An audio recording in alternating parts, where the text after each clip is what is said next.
Hey everybody, we're getting ready to transfer our seedlings that have been growing in the germination kit out of this kit and into the Nutri-Tower.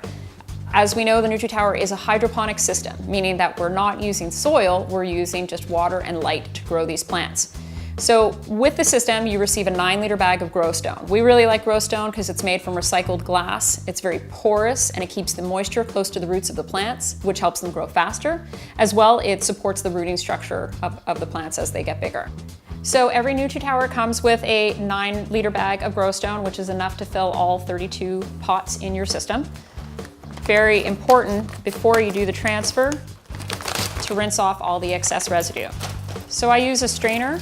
I'm going to pour some in here.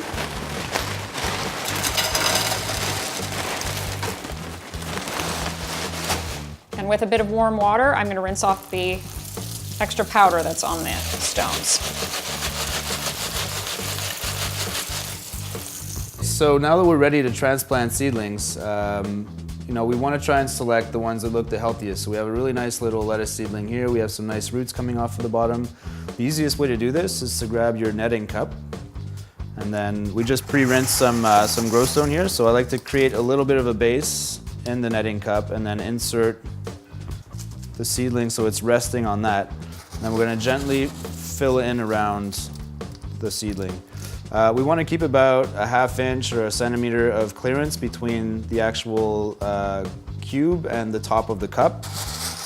And we're just going to go in and add in Growstone all around. The Growstone basically is just there to give some structure to the roots, and it holds the plant in place.